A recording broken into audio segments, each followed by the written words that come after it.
بچپن سے قرآن سکھانا چاہیے. صرف نازلے پر اکتفا نہ کریں. ہر ماں یہ تہیا کرے کہ میں اپنے بچوں کو ترجمے سے پڑھاؤں، کیونکہ قرآن ہدایت کی کتاب ہے. جب سمجھ ہی نہیں آئے گی تو بچوں کو کیا پتہ چلے گا حلال کیا ہے، حرام کیا ہے، جائز کیا ہے، ناجائز کیا ہے. تو ابتدا سے ہی بچوں کو قرآن کے ترجمے پر بھی لگائیں. ایک مقولہ ہے کہ علم ولدک القرآن والقرآن سیعلمہ کل شیء. اپنے بچے کو قرآن سکھا دو اور قرآن اس کو ہر چیز سکھا دے گا. پھر اسی طرح نبی صلی اللہ علیہ وسلم کی احادیث کا علم.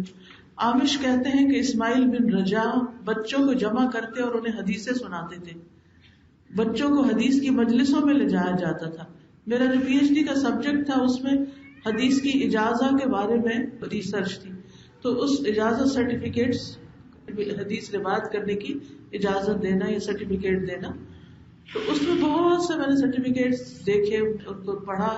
تو اس میں لکھا ہوتا تھا کہ فلاں فلاں بچہ بھی اس مجلس میں حاضر ہوا، حتیٰ کہ فلاں دودھ پیتا بچہ بھی اس میں شامل تھا. سرٹیفکیٹس میں ان چھوٹے چھوٹے بچوں کے بھی نام لکھے جاتے تھے. کیوں؟ تاکہ بڑے ہو کر وہ کہہ سکیں کہ ہم فلاں شیخ کی مجلس میں حاضر ہوئے تھے. تاکہ ویسے ان سے اگر روایت کریں تو کم از کم کوئی نسبت بھی جڑی ہوئی ہو. یعنی ماں اس بات پہ فخر کرتی تھی اور اپنے بچوں کو ایسی مجالس میں لے کے جاتی تھی. ہمارے ہاں تو مسجدوں میں بھی بچوں کا داخلہ بند ہے، علم کی مجلسوں میں بھی بچوں کا داخلہ بند ہے. تو وہ کہاں اور کب اور کیسے سیکھیں گے؟ تو اس کے لیے کوئی نہ کوئی اہتمام ضرور ہونا چاہیے کہ جس میں بڑوں کے ساتھ بچے بھی موجود ہوں.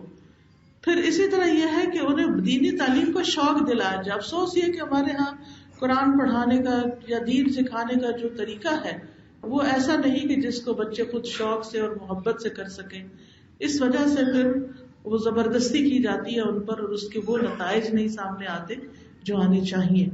تو اس کے لیے ایسے معلم ڈھونڈے، ایسے استاد ڈھونڈے، اور اگر کوئی نہیں تو خود ایسی معلم بنے کہ جس کے پاس علم ہو اور اپنے بچے کو صحیح چیز سکھا سکے. اگر آپ خود قرآن کی طالب علم بن جائے گی، اگر آپ خود سنت کا مطالعہ کرے گی، اچھی کتابیں پڑھے گی، تو آپ کے لیے بچوں کی تربیت بہت آسان ہو جائے گی.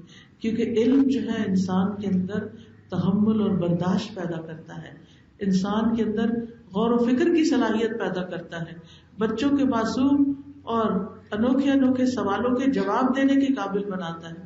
پھر وہ جواب ٹرسٹ بلڈ کرتا ہے کہ ہماری ماں کو سب کچھ پتا ہے، اور اس سے پھر ان کے اندر ایک خاص محبت پیدا ہوتی ہے بچوں کے دل میں والدین کے لیے. پھر اسی طرح ان کو بچپن سے حفاظت کی دعائیں سکھائیں. مجھے یاد ہے کہ بہت چھوٹی تھی میں جب میرے والد نے مجھے یہ دعائیں سکھائی ہیں کہ اللہم اجرنی من النار صبح شام پڑھنی ہے، رضیت باللہ ربا وبالاسلام دینا. اور وہ ایسی عادت پڑی ہوئی ہے کہ لگتا ہی نہیں کہ صبح اور شام کی جب تک یہ کلمات ادا نہ ہو جائے.